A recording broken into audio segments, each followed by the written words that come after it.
ભરી સભામાં દ્રૌપદીજીની લાજ રાખી કૌરવોને નિસહાય કર્યા, માતા સીતાને રાવણના બંધનમાંથી મુક્ત કરાવ્યા, ભક્ત વિભીષણને લંકાનો રાજ આપ્યું.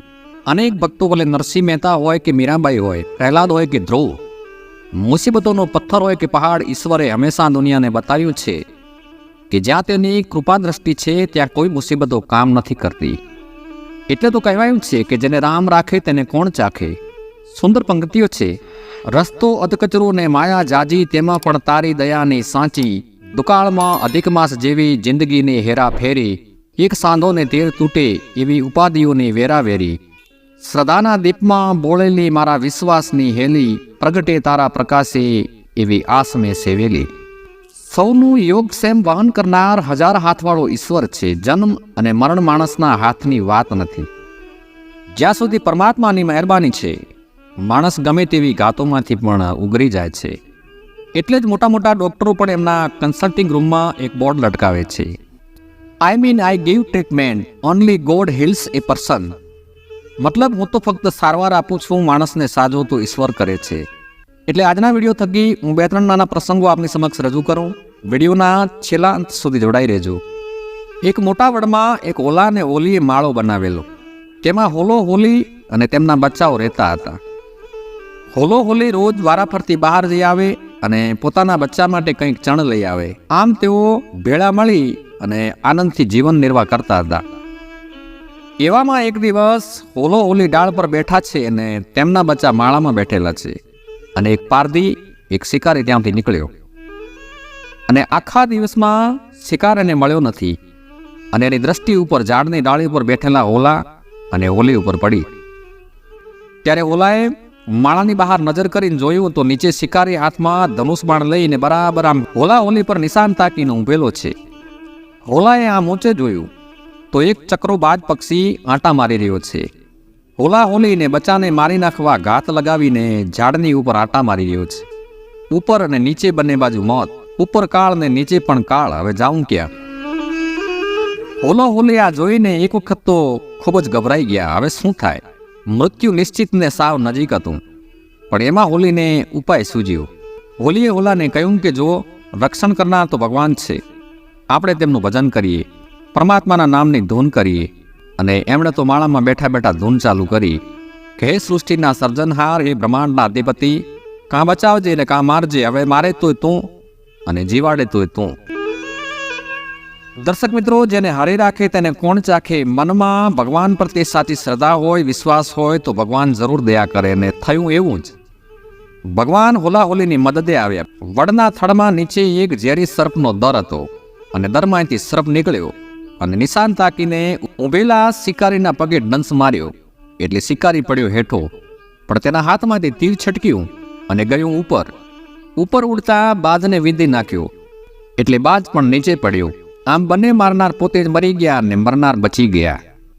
કે કાલ કો કાલ ભોરિંગ ડસ્યો, દગાબાજ કો બાણ લગ્યો સરરી, અરે જિनको રખપાલ ગોપાલ ધની, ઉनको બલવંત કહા કરરી. જેના રખોપા કરવા વાળો 1000 હાથવાળો હોય એનું કોઈ શું બગાડી શકે.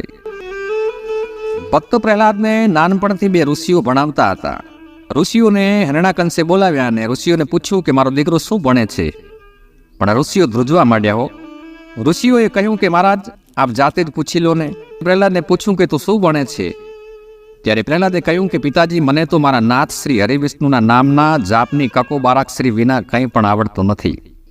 અને હિરણ્યકંશ ક્રોધિત થઈ ગયો. પ્રહલાદ વિષ્ણુનો ભક્ત હતો, પણ તેણે એવા પરિવારમાં જન્મ લીધો જેનો બાપ ક્રૂર અને નિર્દયી હતો. પ્રહલાદનો પિતા નિર્દયી હિરણ્યકશ્યપ પોતાની જાતને ભગવાન સમજતો હતો અને પ્રજા પાસે પણ એ જ આશા રાખતો હતો કે પ્રજા પણ એની જ પૂજા કરે અને તેને જ ભગવાન માને.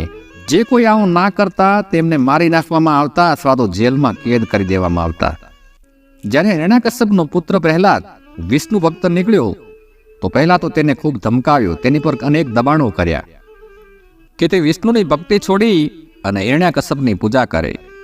પણ પ્રહલાદને તો પોતાના ઈશ્વર પર શ્રદ્ધા હતી, તેથી તે પોતાની ભક્તિથી ડગમગ્યો નહીં અને ભગવાન વિષ્ણુની પૂજા કરતો રહ્યો.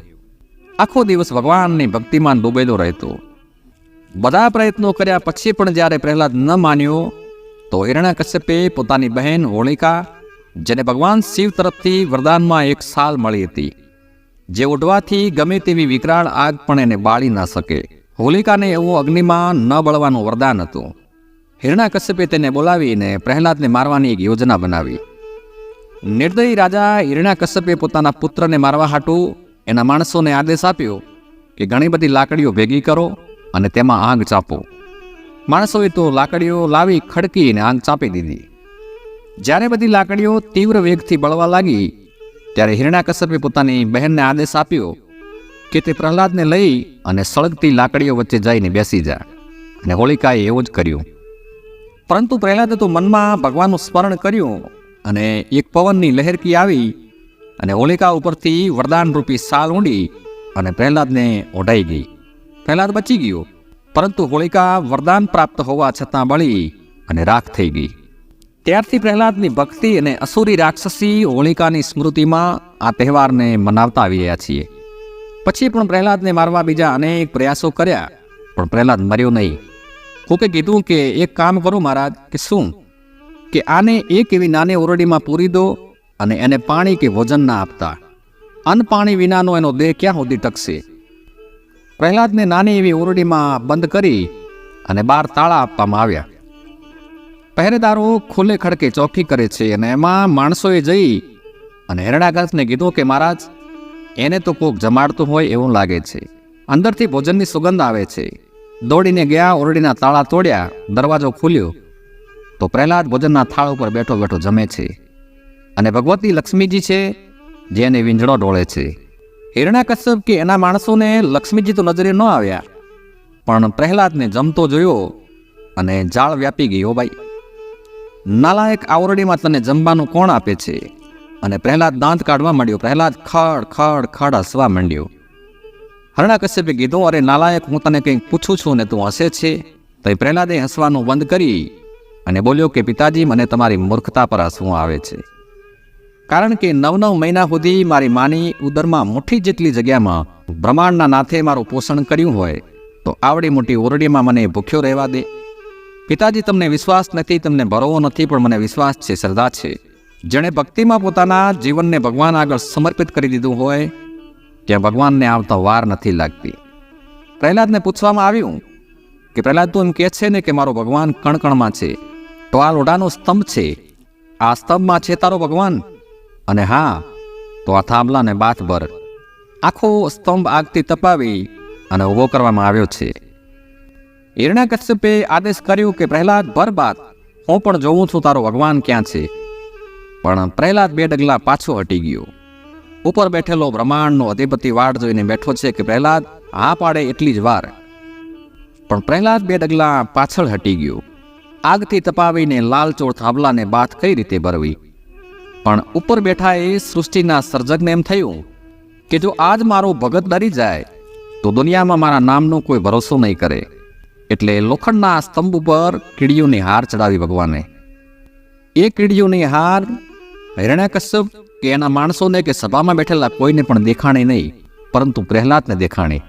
અને હિરણ્યકશ્યપે છેલ્લી વખત કીધું કે પ્રહલાદ, તારો ભગવાન છે આમાં? હોય તો ભર બાત.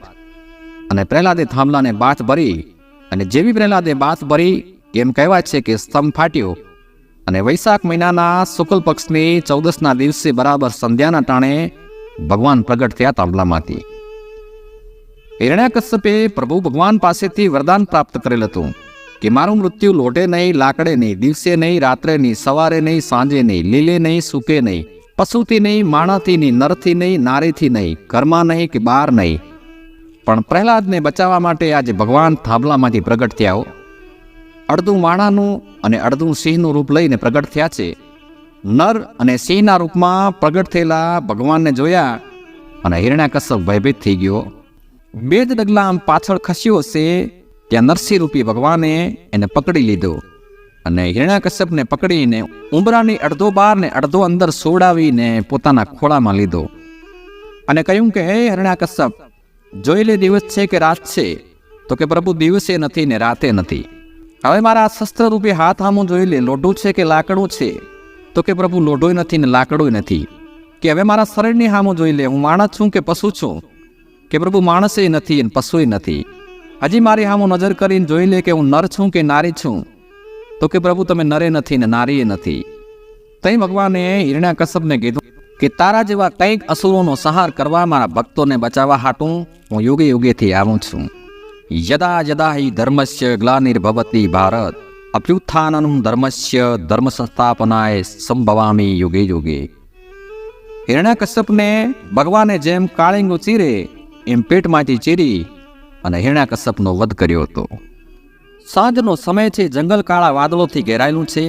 કાળા વાદળોના કારણે જંગલમાં વીજળી પડી અને વીજળી પડવાના કારણે જંગલમાં આગ લાગી ગઈ. એ જંગલમાં એક હરણી રહેતી હોય છે. પાણી પીવા હાટું નદીને કિનારે આવે છે. નદીના આછરેલ પાણીમાં તેનું પ્રતિબિંબ જોયું. નદીના પાણીમાં તેના ચહેરાને જોયું. તેના ચહેરા પર ચિંતા હતી, કારણ કે તેનું ઘર જંગલની આગમાં બાળીને ખાખ થઈ ગયું હતું અને તે તેના બાળકોને જન્મ આપવાની હતી.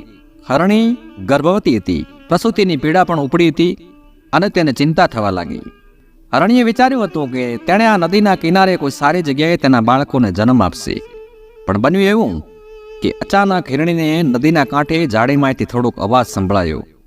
જ્યારે હિરણીએ આમ ત્રાસી આંખોથી જાળીઓ તરફ દ્રષ્ટિ કરી તો એક પડછાયો જોયો. જાળીઓમાં એક શિકારી શિકાર કરવા માટે પોતાની બંદૂકમાં ગોળીઓ ભરી અને આમ બરાબર નિશાન લગાવીને ઊભો છે. તે હરણીનો શિકાર કરવાનો વિચારી રહ્યો હતો. હરણી તો પહેલેથી જ ખૂબ ગભરાયેલી હતી અને તે શિકારીને જોઈ અને વધુ ગભરાઈ ગઈ. હરણીએ મનમાં ધીમે ધીમે ભાગવાનો વિચાર કર્યો અને મનમાં પરમાત્માનું સ્મરણ કરવા લાગી. હરણીને એ હવે નિશ્ચિત થઈ ગયું હતું કે તેનું મૃત્યુ તેની નજીક છે અને આમ આગળ નજર કરી ત્યાં એક ભયાનક સિંહ તેની સામે ઊભો છે. તે સિંહ પણ તે હરણીનો શિકાર કરવા હાટું ઘાત લગાવીને ઊભો છે. હરણીએ ચારેકોર નજર કરી. ઓહો, એક બાજુ શિકારી, બીજી બાજુ સિંહ, ત્રીજી બાજુ જંગલમાં આગ અને ચોથી બાજુ નદી હતી. હરણી ચારેકોરથી ઘેરાઈ ગઈ. હરણીએ વિચાર કર્યો આ નદી પાર કરવી તેના માટે સંભવ નથી. પાછળ જંગલમાં આગ છે. એક તરફ શિકારી બંદૂક ભરીને ઊભો છે, એક તરફ સિંહ તરાપ મારવાની તૈયારીમાં છે. હરણીએ પોતાનો પ્રાણ બચાવવા હાટું ઉપાય તો ઘણા વિચાર્યા, પરંતુ કાંઈ સૂઝતું નહોતું. એટલે હરણીએ ઘણો વિચાર કરી અને અંતિમ નિર્ણય કર્યો કે જો મરવું જ છે તો ડરવું વ્યર્થ છે. ચારેકોર મોતકાળ બનીને ઊભું છે. બચવાનો કોઈ ઉપાય નથી. તો હવે ડરવા કરતાં ગૌરવથી મરવું. અને આંખો બંધ કરી અને આ જીવન માટે છેલ્લી વખત અંતકરણથી ભગવાનને યાદ કર્યા. હરણીએ મનથી પરમાત્માનું છેલ્લી વખત સ્મરણ કર્યું કે હે ત્રણલોકના નાથ, મારા જીવનનો છેલ્લો આધાર તમે છો. મારા જીવનની છેલ્લી ક્ષણ સુધારી લેજો પ્રભુ. સામે શિકારી બંદૂકનું નિશાન હરણી ઉપર તાકીને ઊભો છે. હજી ફાયર કરે એ પહેલાં પ્રસંગ એવો બન્યો, એક વિચિત્ર ઘટના ઘટી. જંગલની આગમાંથી એક તણખલું નીકળ્યું અને તે તણખલું શિકારીની આંખમાં ખૂંચી ગયું. શિકારી એક આંખેથી આંધળો થઈ ગયો, પણ બંદૂકની ગોળી છૂટી ગઈ. શિકારી હરણીનું લક્ષ ચૂકી ગયો અને બંદૂકની ગોળીથી સિંહ વિંધાઈ ગયો. આંખ ફૂટવાથી શિકારી જમીન પર ઢળી પડ્યો અને ગોળીએ વિંધાવાથી સિંહ ઢળી પડ્યો. વીજળીની ગર્જના સાથે મુસળધાર વરસાદ વરસવા લાગ્યો અને વરસાદના કારણે જંગલની આગ ઓલવાઈ ગઈ અને હરણીનો રસ્તો સાફ થઈ ગયો. જેના રખોપા રામ કરે એને પછી કોણ મારી શકે? આવા તો ભારત વર્ષમાં અનેક પ્રસંગો છે. એ પછી મીરાબાઈ હોય, નરસિંહ મહેતા હોય, ભક્ત પ્રહલાદ હોય, સંકટ સમયે ભગવાને તેમને ઉગાર્યા છે. માટે ભગવાન પ્રત્યેનો વિશ્વાસ ક્યારે ઓછો ન થવા દેવો જોઈએ. જ્યાં સુધી ભગવાન આગળ સંપૂર્ણ શરણાગતિ સ્વીકાર ન કરીએ ત્યાં સુધી ભગવાન આપણાને બચાવવા ન આવે. માટે સૌથી મોટો છે વિશ્વાસ. ભગવાન પ્રત્યેનો વિશ્વાસ એ જ ઈશ્વર છે. હું આશા કરીશ મારા શબ્દો તમને પસંદ આવ્યા છે. એ જ અપેક્ષા સાથે રજા લઈશું. મળીશું બીજા વિડીયો મારફતે એક બીજો વાર્તા પ્રસંગ લઈને. ત્યાં સુધી આપ તમામ દર્શક મિત્રોને મારા રામ રામ, જય શ્રી કૃષ્ણ, રાધે રાધે.